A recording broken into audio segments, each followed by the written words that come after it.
numbers 61 through 64 on my list of 86 things I did and tried on my decade-long journey towards healing my gut forever. Are you ready? Let's go. Number 61 is more water.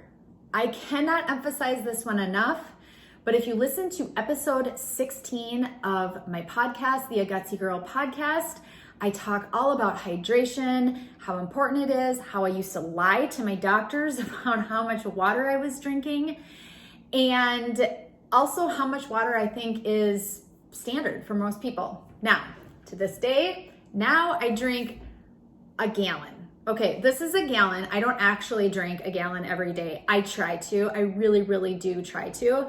I would say I probably drink 3/4-ish of a gallon, but I swear by it. I swear by the fact that if you drink more water, your overall digestion, your skin, your everything improves. So, number 61 is I drank more water.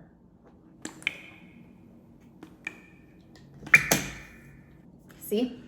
Okay, number 62 is podcasting and YouTube. And you're like, how is that gonna help me on my journey? So podcasting and YouTube might not help you. The point is that when I do this YouTube channel and when I podcast and share with you everything that I know and everything I learned on my journey, it is my way of helping. And I believe that helping is healing.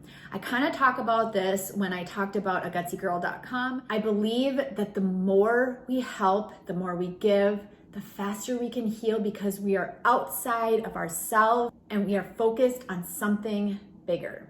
So that is number 62, helping is healing, or podcasting and YouTube, which is my way of helping you. Number 63 is IIN.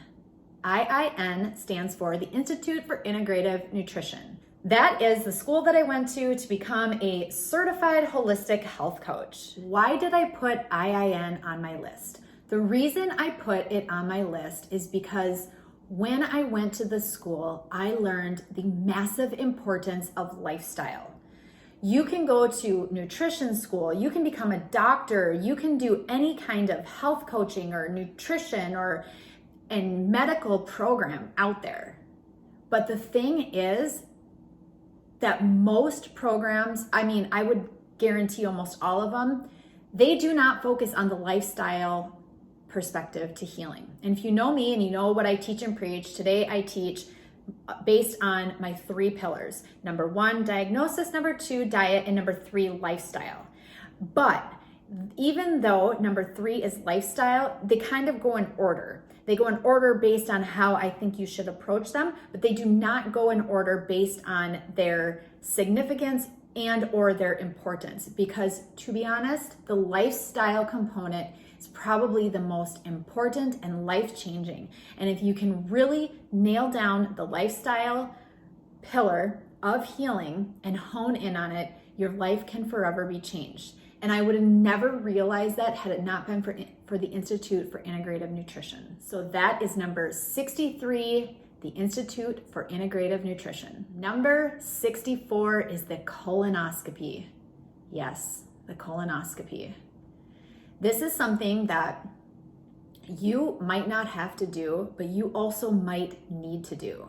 It's something that we don't want to talk about because it's kind of gross. Do you know what a colonoscopy is? It is when you are put out. I think most people are put out. I have heard that they might do some procedures now where you're not completely out. I was completely out. I will never do it not completely out. But you're out, they stick a tube up your bum, your rectum, if you want to be correct. And with a camera, they take images and they see what is going on in your colon. Is there inflammation? Are there problems? Exactly what is going on. And if they need to, they also take samples and then they review those and they look at that and they report back to you. You have a lot of inflammation. You have ulcers. You have colon cancer. whatever it might be, they can determine with a colonoscopy. A colonoscopy can be life-saving. A colonoscopy, if you have any severe stomach issues, is life-saving. And I know this because when my father was diagnosed with colon cancer, he had never had a colonoscopy, even though they told him many, many times that he needed to have one. So the colonoscopy can change your life. It changed my life because in 2008, when I was diagnosed with colitis, specifically proctitis, which affects the lowest part of the colon, the rectum, I was diagnosed with that via a colonoscopy. Had I never had that colonoscopy, I might never have known. And had I never known that I had a very, very mild form of proctitis, it may have turned into something that today would be uncontrollable. And it's not today. In 2018, my colonoscopy was clear. I am good. I am doing phenomenal. And it's all because I wasn't afraid to do the colonoscopy. I wasn't afraid to do the endoscopy, which I will also be talking about later. But if you have been told to get a colonoscopy, promise me that you will make that appointment and get the colonoscopy. I have written a ton about it on my website. I believe that one of the best posts around it is all about my 30 tips for the colonoscopy and endoscopy. You can find that on AGUTSYGIRL.com. But if you need one, get one. So there you have it. Numbers 61 through 64 on my list of 86 things. Wow, we're getting down there. So I will see you again next time.